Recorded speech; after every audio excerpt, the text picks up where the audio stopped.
Alright, in this video I want to go over the what are to me the five best books in the history of psychology, and so this might be for a student interested in getting kind of a grounding in psychology. These are some of the best books that support current issues in psychology, current applications and practices and so on, and I think what makes them the best is that they're not written by someone who's read them all and then commented on them. These are the original authors themselves, the original psychologists. And on top of that, I've picked psychologists that write really well. So they are a pleasure to read. Even if you hate the content, they are a pleasure to read. So the first, and this should be obvious to anyone who's studied literature, is Sigmund Freud. And so I'm talking specifically about his Introductory Lectures, a Psychoanalysis.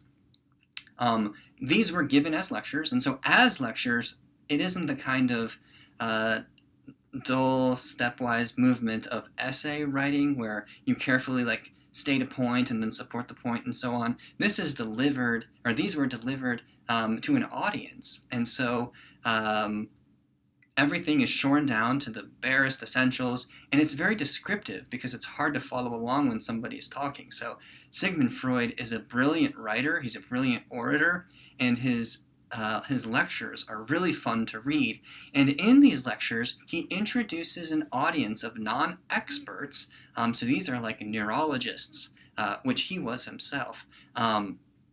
He introduces them to this new idea that having conversations with people can actually help clear up medical problems. So to Freud, psychoanalysis was a branch of surgery or a branch of neurology. It was every bit as substantial and medical as that. And he talks about the process of psychoanalysis using imagery and metaphor.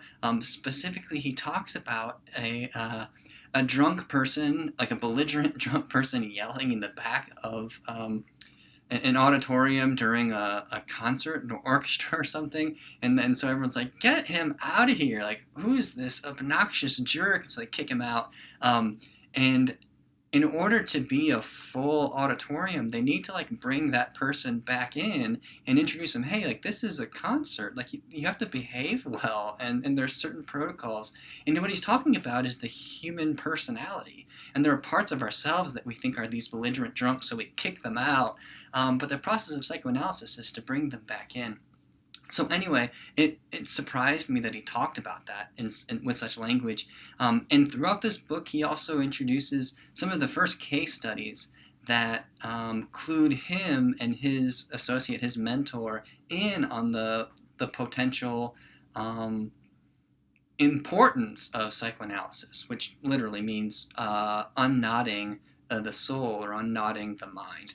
So anyway, if you're interested in the intersection between medicine and psychology, or you want to be a psychoanalyst, or you want to help people with their problems, or you want to analyze people, I recommend starting with Sigmund Freud's Introductory Lectures on Psychoanalysis. All right, the second book I have in mind is written by an American, Burris Frederick Skinner, or B.F. Skinner, and he was a behaviorist. The book is Beyond Freedom and Dignity. He was a behaviorist, and he believed that human behavior or human experience could be best described or best explained as a mechanism, as a reflex mechanism, that we behave the way that we do because circumstances in our environment dictate that.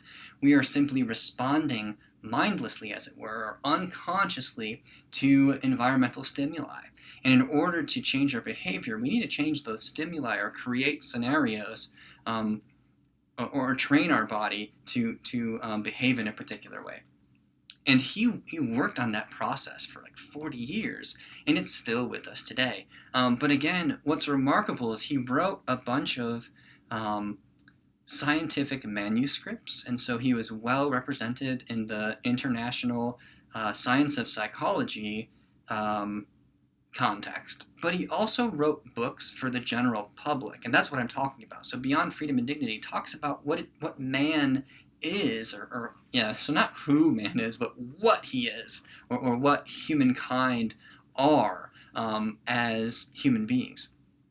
And So he talks about why spirit and consciousness and thinking aren't really concepts we can study scientifically, so we throw them away and we look at what we can understand and what we can explore, what we can test. And so those of you who are interested in being psychological scientists and practicing psychology the way you may practice biology or physics, which, by the way, aren't as clear A causes B, clear-cut A causes B as you might think when you get into like theoretical physics and theoretical biology too. And the same can be said, I think, about behaviorism. It's come a long way even since Skinner. All right, so those are two books.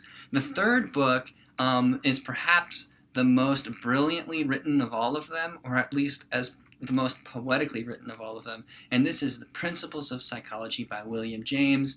This is the psychology book for literary scholars, particularly the scholars who like the really flowery, flowing, descriptive, prosy literature. I think Freud is great when it comes to being concise. William James can talk for hours and hours and hours about any one concept, and he does. The Principles of Psychology is like 1,200 pages. But it's one of the first textbooks ever written in psychology. Perhaps the first textbook. I think we'd have to look at what Wilhelm Wundt was writing and when it was originally published in German. But anyway, it's really neat that it's one of the first looks at what psychology is or what it can be. But then more specifically, it looks at experience.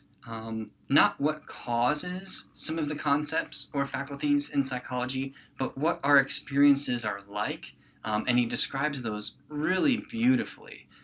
Sometimes you feel like you're reading literature when you're actually learning about memory or learning or consciousness or thinking or perception, hearing, listening, and so on.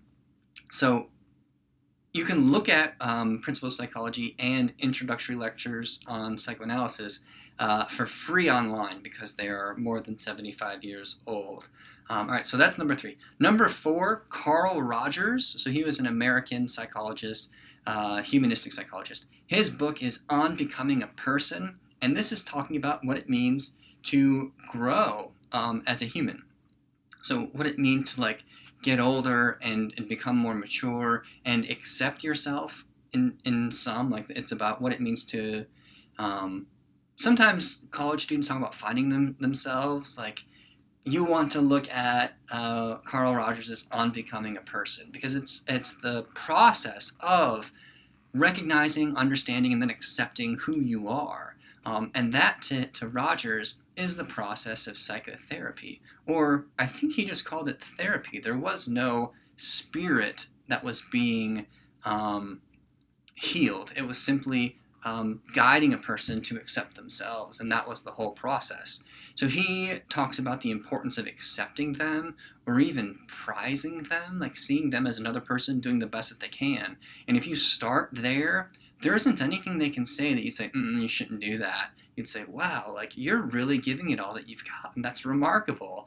And when someone hears that another person actually accepts them on this level, they start to accept themselves, and after a while they're able to admit things that maybe they've been keeping a secret, and so on. So it's this whole process of growth, self-discovery, and the chapters are all very carefully written. They're very clear. You're not going to get a whole bunch of language that's over your head, and that's the case with all of these books. All right, the final one is a little peculiar for this list. It's a little more marginalized than the other on the sides or edges of psychology, and that is The Organism by Kurt Goldstein. And the reason I bring him up is because I think it's going to be one of the most impactful books for the 21st century, particularly in medicine and health psychology. And that's an argument I've made before in some of my books. He's been hugely influential to me. But I promise you, if you're interested in going into medicine or health psychology, this will be a transformational book. So Kurt Goldstein worked with brain-injured soldiers during World War I. Give you that context. And he worked with another psychologist, Admar Gelb, And so the two of them studied these case studies of brain-injured soldiers and were trying to understand who could be rehabilitated. And at the time, there wasn't a practice of neurosurgery. So we weren't looking at the brain that way yet. But what he realized was that symptom relief missed the point. So the medical practice of symptom relief, look at the symptom, what's a symptom concerned with? All right, let's fix the symptom. That misses the point. Oftentimes symptoms, Goldstein explained, symptoms were evidence that there was a problem, but the symptoms themselves were usually the person's attempt to solve the problem. So if we focus on the problem solution, we're missing the underlying problem. And whenever there is an injury or an illness or a disease, it affects the entire person, so there's symptoms everywhere across the personality.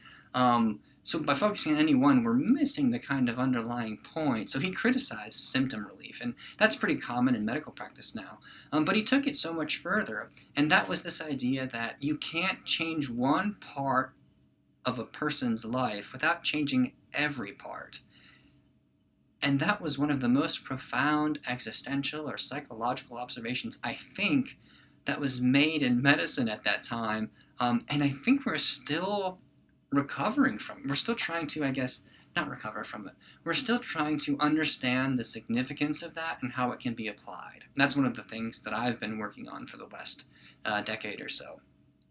So The Organism is the book for psychologists who are trying to decide between medicine or psychology, because it's going to help both fields. And I think every chapter just holds these enormous observations and conclusions and theories, and so you'll have trouble putting it down, in other words. Okay, so those are my 5. If you want to avoid the psychology textbooks and you want to look at the original works themselves, those are my recommendations.